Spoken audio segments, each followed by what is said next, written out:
رب اشرح لي صدري ويسر لي أمري واحلل عقدة من لساني يفقهوا قولي۔ السلام علیکم، دورہ قرآن میں خوش آمدید۔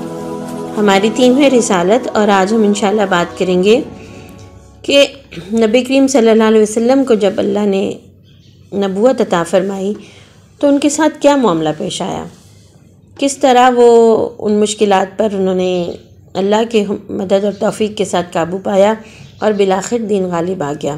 اور انشاءاللہ آج کا خاص موضوع ہے ختم نبوت۔ پیارے بچوں، خدا کے رسول دنیا کی تمام قوموں کے پاس آئے اور سب نے اسی اسلام کی تعلیم دی جس کی تعلیم دینے کے لیے آخر میں حضرت محمد صلی اللہ علیہ وسلم تشریف لائے۔ اس اعتبار سے ہم کہہ سکتے ہیں کہ خدا کے تمام نبی اور رسول، تمام پیغمبر دراصل ایک ٹیم تھے، اللہ کے نمائندے جنہوں نے اللہ کا پیغام، اللہ کا دین انسانوں تک پہنچایا۔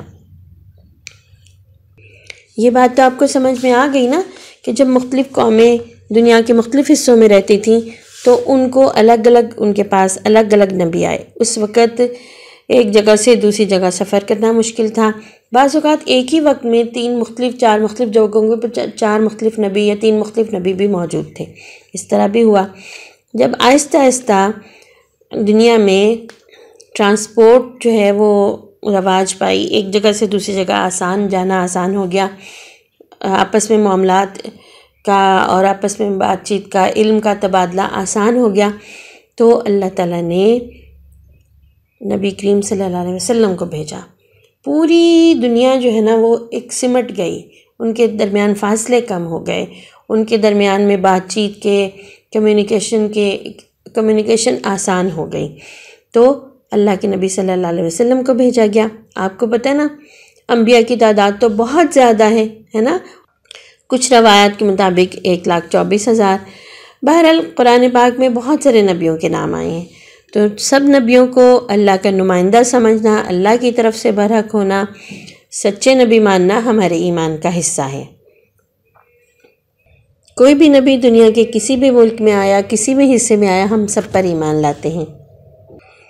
پچھلے تمام نبی جو تھے وہ خاص قوموں میں اور خاص زمانوں کے لیے تھے، اور پیارے نبی صلی اللہ علیہ وسلم تمام دنیا کے لیے اور ہمیشہ کے لیے، قیامت تک کے لیے نبی بنا کر بھیجے گئے۔ سورہ الاعراف کی آیت نمبر 158 ہے، انی رسول اللہ الیکم جمیعا، بے شک میں اللہ کا رسول ہوں تم تمام لوگوں کی طرف۔ اب اس بات کو سمجھنے کے لیے ذرا تھوڑا سا غور کرتے ہیں۔ پچھلے تمام نبی، ان کی جو تعلیم انہوں نے دی وہ دنیا سے تقریباً ختم ہو گئی، یا لوگوں نے اس میں تبدیلیاں کر دیں، وہ اپنی خالص صورت میں محفوظ نہیں رہی، نہ ان کے ٹھیک حالات زندگی کہیں ملتے تھے۔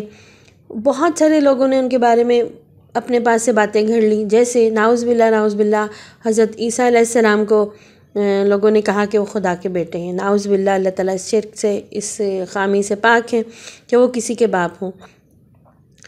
تو اسی بات سے سمجھ لیں کہ اللہ کے نبی صلی اللہ علیہ وسلم اگر تمام انسانیت کے لیے نبی بن کر آئے اور قیامت تک کے لیے آئے، تو اللہ نے کیا کام کیا کہ اللہ تعالیٰ نے آپ کی سیرت، آپ کی زبانی ہدایات، آپ کی زندگی کے کام کرنے کے طریقے، آپ کے اخلاق، آپ کی عادتیں، ہر چیز کو بالکل محفوظ بنا دیا۔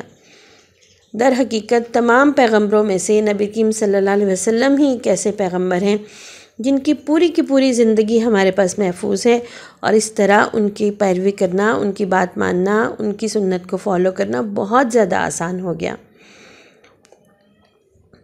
اور ایک اہم بات کیا کہ پچھلے تمام نبی جو تھے، وہ جو اسلام کی تعلیم لے کر آئے، وہ ایک خاص شعبے کے لیے تھی، ایک خاص حالات کے لیے تھی۔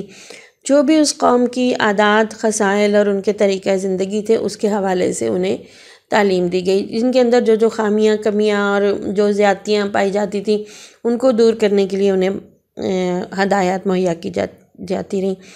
مکمل طریقہ زندگی کسی قوم کے پاس نہیں بھیجا گیا۔ اور پھر جب دوسرا نبی آتا تو اس کے احکام اور قوانین اور ہدایات ان میں کچھ تبدیلی ہو جاتی، اور اسی طرح اصلاح اور ترقی کا معاملہ جاری رہتا، حتیٰ کہ اللہ تعالیٰ نے اسلامی تعلیمات کو یا اسلام کو نبی کریم صلی اللہ علیہ وسلم کے لیے محفوظ اور مکمل کر دیا۔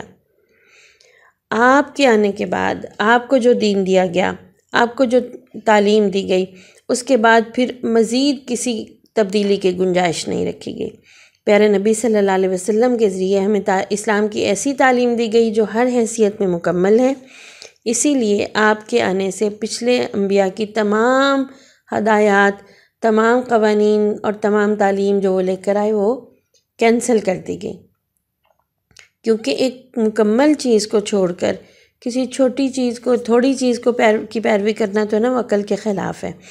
اب جو شخص محمد رسول اللہ صلی اللہ علیہ وسلم کی بات مانے گا، ان کی فرما برداری کرے گا، اس نے گویا تمام نبیوں کی بات مانی، یعنی تمام نبیوں کی تعلیم میں کچھ نہ کچھ بھلائی تھی، وہ ساری کی ساری جمع ہو کر پیارے نبی صلی اللہ علیہ وسلم کی تعلیم میں موجود ہے۔ اس لیے دنیا کے تمام انسانوں پر اب یہ لازم ہے، خواہ وہ پہلے عیسائی تھے، یہودی تھے، ہندو تھے یا بے دین تھے، کہ وہ پیارے نبی صلی اللہ علیہ وسلم کی پیروی کرے۔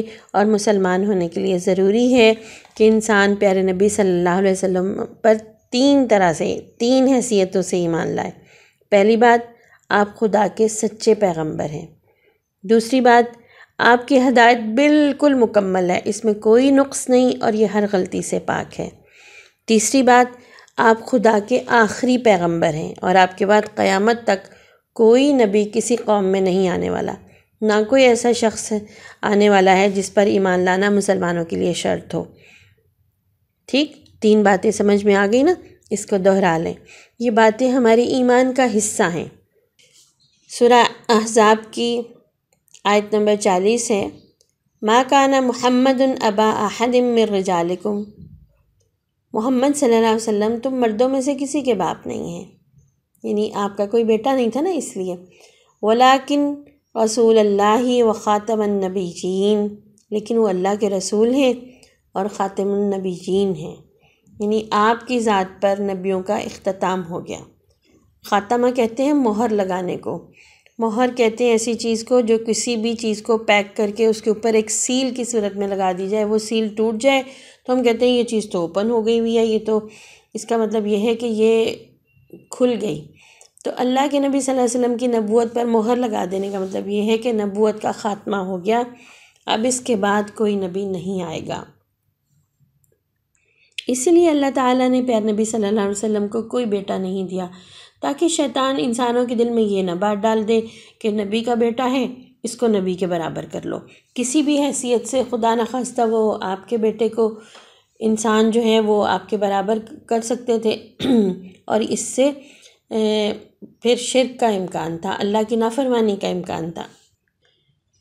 پیارے بچوں، ایک خوبصورت بات جو اللہ تعالیٰ نے ہمیں پیارے نبی صلی اللہ علیہ وسلم کے بارے میں بتائی نا، سورہ آل عمران کی آیت نمبر 164 میں اللہ تعالیٰ فرماتے ہیں، قد من اللہ علی المؤمنین اذا بعث فیہم رسولا من انفسہم یتلو علیہم آیاتہ ویزکیہم ویعلمہم الکتاب والحکمہ۔ اللہ نے مومنوں پر احسان فرمایا کہ انہی میں سے ایک عظیم رسول بھیجا۔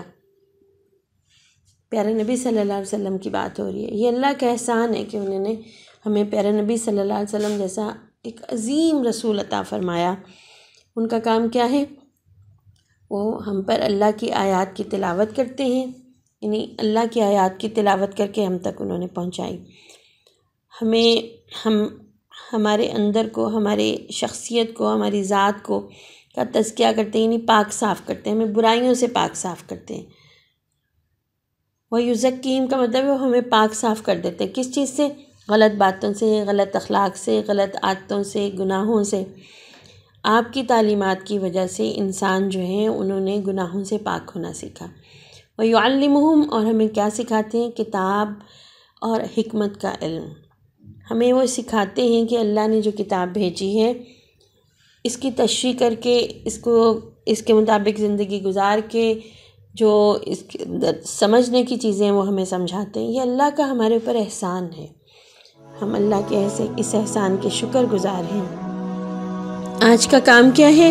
آج کا کام یہ ہے کہ آپ اس بات کو بول کے، لکھ کے بتا سکتے ہوں کہ پیارے نبی صلی اللہ علیہ وسلم پر ایمان لانے کی 3 کون سی شرائط ہے، کون سی 3 باتوں کو ہمیں ماننا پڑے گا، تب ہمارا آپ پر بحیثیت اللہ کے رسول کے ایمان مکمل ہوگا۔ تو آپ یہ کام کمنٹ سیکشن میں بھی کر سکتے ہیں، اور اگر چاہیں تو اس کی پیاری سی وہ ایکٹیویٹی بھی بنا کے اس کی تصویر کھینچ کے من القرآن کے فیس بک پیج پہ پوسٹ کر سکتے ہیں۔ تو میں انتظار کروں گی آپ کے کمنٹس کا بھی اور اس گفٹ کا بھی جو آپ اس کے لیے ایکٹیویٹی بنا کے مجھے بھیجیں گے، ٹھیک ہے؟ آج کے لیے اتنا ہی۔ کل کے لیے ہمارا ٹاپک ہوگا وحی، اللہ کی باتیں جو اس نے ہم سے کی اپنے نبیوں کے ذریعے۔ انشاءاللہ کل ملتے ہیں۔ السلام علیکم ورحمۃ اللہ۔